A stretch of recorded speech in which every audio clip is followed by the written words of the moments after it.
Assalamualaikum guys. Yes. Akhirnya selamat datang ke channel YouTube Aris TV dan masih lagi bersama dengan Rais Hamid. Apa hal korang? Yes. Hari ini kita berbesar hati sebab kita dapat peluang untuk interview Doktor Aviation kegemaran pilot-pilot TDM. Okay. Kita bersama dengan Lieutenant Colonel Besara Dr. Amy Farina. Okay, welcome ma'am. Thank you for having me. Yes, thank you sebab sudi meluangkan masa untuk kita punya interview. Hari ni kita punya konsep macam biasa. Dengan Aris TV kita sempoi-sempoi je. Kita borak-borak je, okay? Kita dah buat satu post untuk korang tanya semua soalan yang korang nak tanya, nak masuk tentera, kenapa flat foot lah, kenapa itulah, kenapa inilah. So hari ni Dr. Amy kita akan jawab korang punya soalan. Cuba jawab.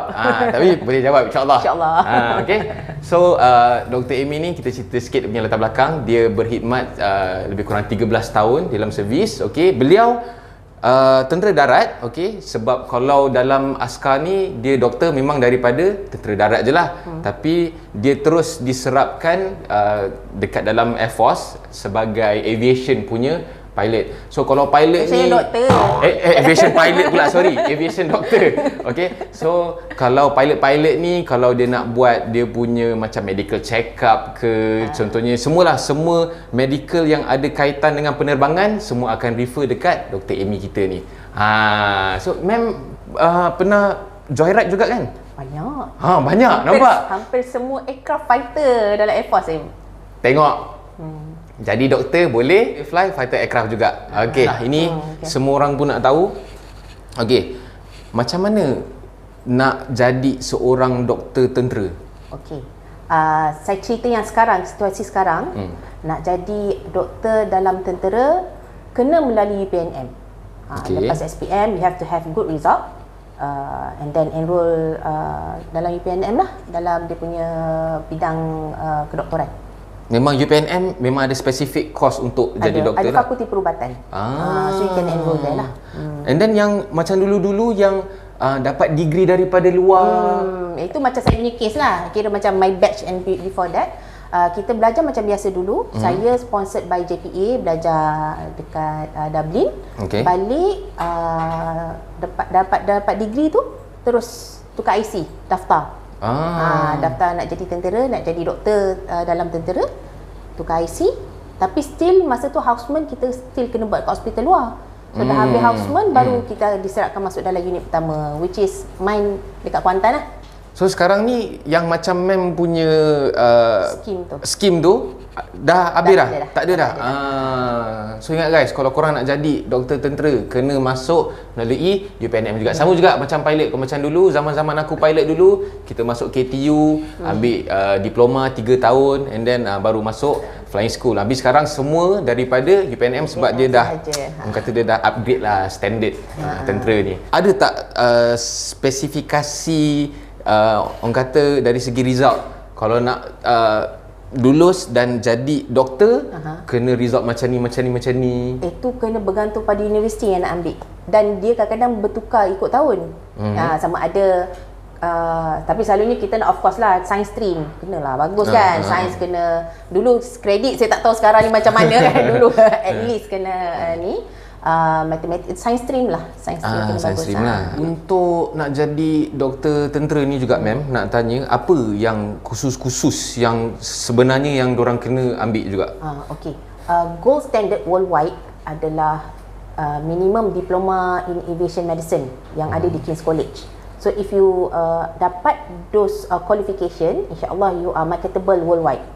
Tapi dalam Malaysia, untuk jadi pakar, untuk dapat title pakar tu, you have to have at least 4 years of master program.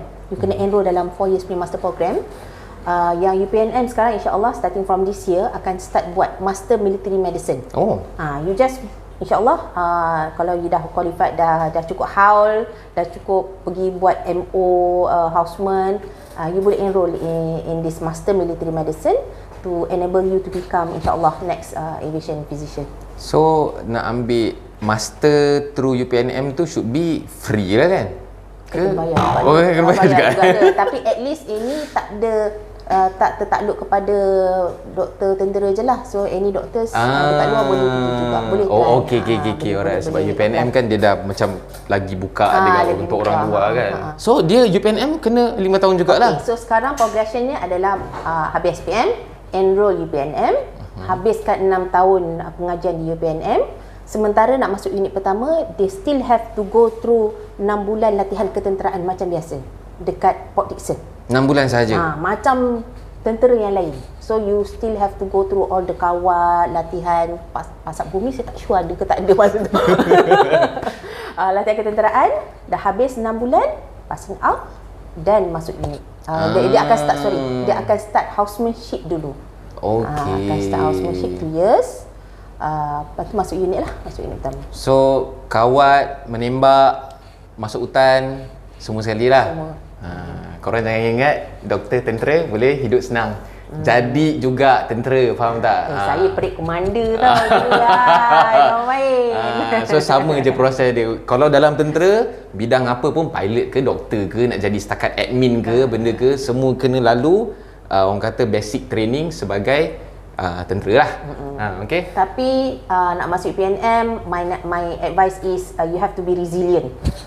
I think as with other courses as well, sebab sekarang ni you not only masuk PNM nak belajar medical yang memang as it is pun memang dah susah, tapi at the same time you kena ikut latihan ketenteraan masuk PNM tu kan. So kena kuat.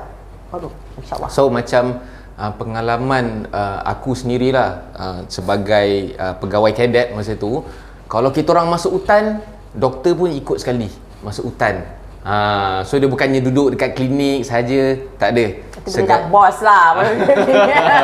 Kalau dah bos, dia jadi AKS ke apa, boleh lah duduk habis. Kalau macam doktor-doktor yang biasa ni, segala latihan semua diorang akan follow. Masuk hutan lah. Kalau macam ma'am kita ni, kalau dia fly, dia pun fly juga sebab nak tahu sendiri experience dia. Sekarang ni macam Dr. Amy dia dah berhenti daripada tentera. So sekarang ni dia dah ada klinik dia sendiri. Tapi klinik dia is spesifik untuk aviation, untuk pilot. Dan inilah dan sewaktu dengannya lah. So nama klinik dia ialah A-Fly Aero Health. So apa yang ma'am boleh cerita pasal ma'am punya klinik? Okay, basically my company is A-Fly Aero Health. Bawah A-Fly Aero Health Sdn Bhd kita buka klinik dulu, klinik A-Fly to cater all the clinical cases, which pilot ataupun crew atau air traffic controller nak buat crew medical check up boleh datang dengan kita. Dan satu lagi bawah A-Fly Aero Health kita ada A-Fly Aero Medical Center. Itu untuk training and education, creating awareness is all through that A-Fly Aero Medical Center. Contoh untuk doktor-doktor kita perlukan CPD points, so kita buatlah CME tu. Okay ma'am, nak tanya sekarang ni sebab saya ex-aviator juga kan. So nak tahu juga apa beza aviation punya doktor dengan doktor biasa untuk kalau dekat dalam tentera ni? MO lah, MO officer. Okay. Semua doktor adalah special. Aku ada terasa nanti. Okey, apa beza dia adalah pakaran kami banyak kepada untuk memastikan all the aviation workers dari awal dia masuk sampai dia keluar healthy throughout. So kita banyak kepada preventive medicine. Kita bukan orang dapat kencing manis baru datang jumpa kita baru kita treat, tak. Okay. Macam contoh tadi semasa pengambilan ada certain kriteria untuk pilot. You need to have this criteria baru kita allow you to be pilot. And then from there every year kita kena check supaya you boleh maintain that physical fitness sampai dia keluar. Kita have to make sure dia healthy lah, healthy and fit. So macam pilot tentera, berapa kerap diorang kena buat macam medical check up? Every year. So pemeriksaan yang diorang buat? Pemeriksaan kita pastikan tiap-tiap tahun kena buat adalah darah. Okey. Sebab kita nak tengok dia punya sel darah merah cukup ke tak. Oh. Sebab bila fly, oksigen ni kurang sikit. So walaupun kita dekat muka bumi ni, bila ada darah kurang kita tak terasa. Tapi bila kita fly, dengan kurang sikit tu terus kita akan dapat hypoxia kita panggil. Yes, So we hypoxia. want that hemoglobin level to be optimum lah. Dua, kita akan cek telinga. Sebab all the aviators, not only pilot but ground crew, exposed to noise kan. So kejadian noise induced hearing loss sangat tinggi among aviators, dan we have to prevent this because it is permanent, it's not reversible. So we have to prevent dari awal. Antara lain adalah berat, of course, sebab we don't want our pilots to be sihat-sihat, tak muat masuk cockpit, tak boleh nak eject kan. So you have to be fit, BMI kena bagus, optimum. Other than that is I think normal lah kot, kita kena make sure dia punya sugar level okay, BP. Itu yang penting kita tengok lah.